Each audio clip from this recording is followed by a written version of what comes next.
समुंदर है मैडम ये सब। अभी मैं तंग होके, एक सीजीएम आया और उसने एक रोड के पूरे अंडरपास कैंसिल कर दिए।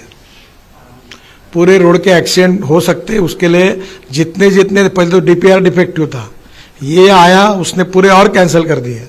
तो मैंने बोला इसका नाम लो, इसको मेरे सामने बुलाओ और इसका आगे कोई प्रमोशन मत करो, ताकि ये इस प्रकार के जो रोड सेफ्टी के बारे में इतने गैर कॉस्ट सेविंग, ये जो मर गए बोलना नहीं चाहिए किसी के साथ। यूपीए सरकार में हल्दिया जी करके एक थे, अच्छे व्यक्ति थे, मैं जानता हूं उनको। उन्होंने इकोनॉमिक वायबिलिटी और आईआरआर मेंटेन के लिए ब्रिजेस कैंसिल किए, अंडरपास कैंसिल किए, ताकि वायबिलिटी आए बीओटी के लिए। तो उसके परिणाम बहुत गंभीर है। अभी हमने तय किया हम कम रोड बनाएंगे, पर हम लोगों के सेफ्टी के साथ कोई खिलवाड़ नहीं करेंगे। अब डिफेक्टिव आता था, लोएस्ट आया, उसको डीपीआर बनाने का था, अभी वो भी हमने निकाल दिया। कोई भी आता था लोएस्ट में भर दिया, हम उसको डीपीआर देते थे, उसका डीपीआर घटिया होता था पूरा।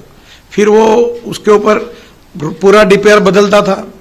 फिर सेक्रेटरी कहते थे कि ये पहले इसमें नहीं है, मैं देता नहीं, ये एडिशनल स्कोप ऑफ वर्क हो गया, ये वैल्यू बढ़ गई। फिर ये विवादों में और पूरे ज्ञानियों के कंट्रीब्यूशन में इतने ब्लैक स्पॉट तैयार हो गए। तब हम पुराने सुधार रहे और नए डिफेक्टिव नहीं हो इसके लिए चिंता कर रहे हैं। और ये एक्सीडेंट के बारे में मैं तो बहुत संवेदनशील हूँ और हम इसको कोई कॉम्प्रोमाइज नहीं करेंगे। और छोटी छोटी बातों का मॉनिटरिंग करके हम सुरक्षित रोड, सेफ रोड, ये हमारा कंसेप्ट है। पर अब दुर्भाग्य ये है कि रोड अच्छे बने। तो एक विद्वान व्यक्ति मेरे पास आए, उन्होंने मुझे कहा कि ये देश में एक्सीडेंट्स हो रहे हैं, इसके लिए आप जिम्मेदार हैं। तो मैं उनको पूछा कि मैं कैसा जिम्मेदार हूँ। तो वो बड़े एक बहुत क्लास 1 बड़े ऑफिसर थे, हाईएस्ट। तो मैंने कहा मैं कैसे? बोला आप इतने अच्छे रोड बना रहे हो, उसके कारण स्पीड बढ़ रही है, उसके कारण एक्सीडेंट हो रहे हैं। तो मैंने बोला एक काम करता हूँ, जो बना है उसमें हर 10 मीटर पे गड्ढे तैयार करता हूँ, ताकि स्पीड पैदल व्यक्ति की उसकी एक हो जाएगी तो प्रॉब्लम नहीं आएंगे। अब ये दोनों प्रकार के आर्गुमेंट है। हमें रोड भी फास्ट चाहिए, स्पीड भी मेंटेन करनी है। रूल्स ऑफ द रोड को ध्यान करते हुए हमको लोगों को सुरक्षित रूप से एक्सीडेंट नहीं होना चाहिए, इसकी भी चिंता करनी है। सर, इसी इशू पे ऑन द कॉन्ट्रैक्टर साइड, आप पहले भी यू बीन एक्सट्रीमली वोकल कि कॉन्ट्रैक्टर पे लायबिलिटी आनी चाहिए। There was also discussion on doubling the defective liability period. I think आपने पहले एक बार बोला था 10 साल का हुआ है सर, क्रिमिनली लायबल भी करना चाहिए। तो सर वो अभी आपको शायद जानकारी नहीं मिली, हमने बड़े बड़े कंपनियों को ब्लैकलिस्टेड कर रहे हैं। जो शेयर मार्केट में जिनके शेयर है, बहुत कार्रवाई कर रहे हैं, छोड़ेंगे नहीं। और 10 साल की लायबिलिटी है, सबको नोटिस दिए और मैंने कहा आपको छोड़ूंगा नहीं। अभी हम लोग रेटिंग कर रहे हैं नए सेक्रेटरी साहब आने के बाद, और जो ऐसे गंदे काम करेंगे उनको नया टेंडर भरने के लिए प्रोहिबिट करेंगे। We are not going to compromise with the quality. And sir, अपने ऑफिशियल लेवल पे और ये आईईएई काफी केसेस में आता है कि आईईएई जो है वो मे बी उन्होंने अच्छा क्वालिटी इंस्पेक्शन नहीं किया। सो इन दैट उनके ऊपर भी गदा चल रही बहुत, छोड़ूंगा नहीं मैं। अभी मैंने आज ही एक प्रमोशन पे साइल की, जहां रोड सेफ्टी में बहुत प्रॉब्लम है। मैंने इनका नाम काट दो, नहीं करना है इनको। एक सवाल है, जैसे हम रेलवे में देखते हैं एक्सीडेंट होता है, वहाँ पे इंडिपेंडेंट बॉडी है which is not under the ministry, वो सिविल एविएशन का सीआरएस है, हम देखते हैं टनल गिरता है तो आपका फॉर्मर एनएचआई का सीजीएम जाता है, फॉर्मर एनएचआई का मेंबर जो वो ही जाएगा, he will never hold the NHAI responsibility. देखिए ये बड़ा दोनों तरफ से विषय है। मैंने मुंबई पुणे एक्सप्रेस हाईवे बनाया और बनाते समय तो पहला हाईवे था देश का, और उसके बाद खूब एक्सीडेंट्स हुए। भक्ति बर्वे करके एक मराठी में बहुत बड़ी अभिनेत्री थी, उसका भी डेथ हुआ, तब मैं भी बहुत व्यथित हुआ। अब बाद में इस हाईवे का road safety audit save life foundation ने किया, तो मेरे ध्यान में ये आया कि जो आईआईटी, इंजीनियरिंग कॉलेजेस या एनजीओज है, सेव लाइफ फाउंडेशन, इनका रोड का सेफ्टी ऑडिट ज़्यादा अच्छा हुआ। अब जैसे अभी टनल है, हमारे डिपार्टमेंट में अब हमको भी जिस प्रकार के एक्सपर्ट चाहिए उतने हमारे पास अवेलेबल उतने प्रकार के नहीं है। और जब एक्सीडेंट होते हैं तो प्राइवेट सेक्टर से लेने पड़ते हैं, तो इसमें दिक्कतें हैं, इसमें इंस्टीट्यूट कम है। अब ये टनल के डीपीआर तो सब फॉरेन कंसल्टेंट बनाते हैं, आईआईटी भी है, पर फिर भी प्रॉब्लम आ रहे हैं।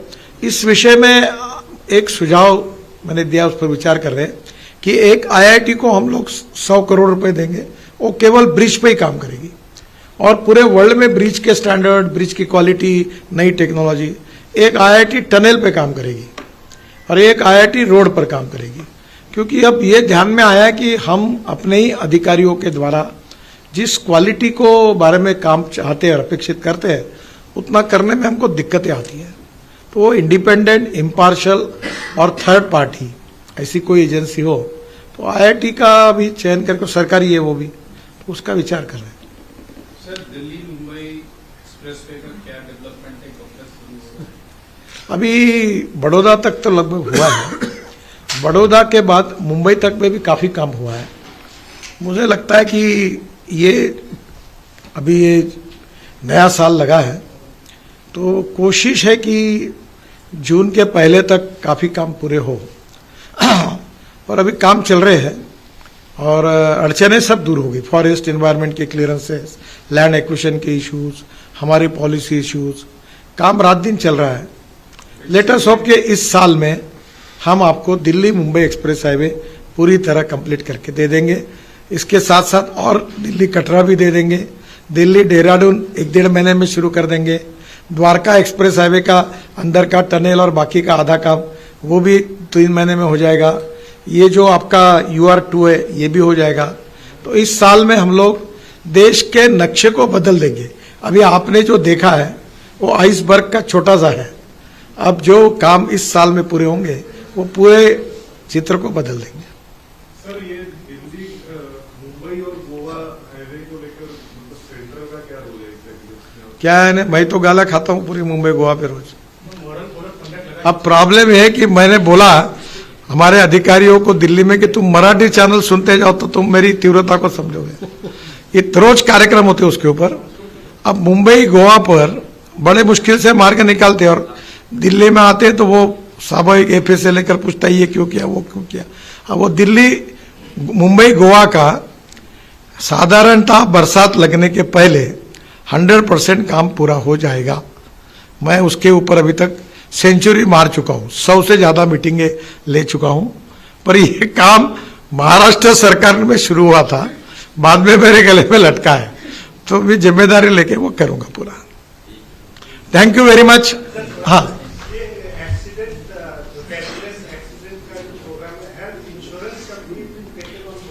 उसके साथ जुड़ा हुआ है। नहीं, See, ये third party premium is fixed by government. It is not left to the industry to prescribe the third party premium. The government notifies the third party insurance premium. तो उसी में cover. And people who don't have this third party and who are involved in accident,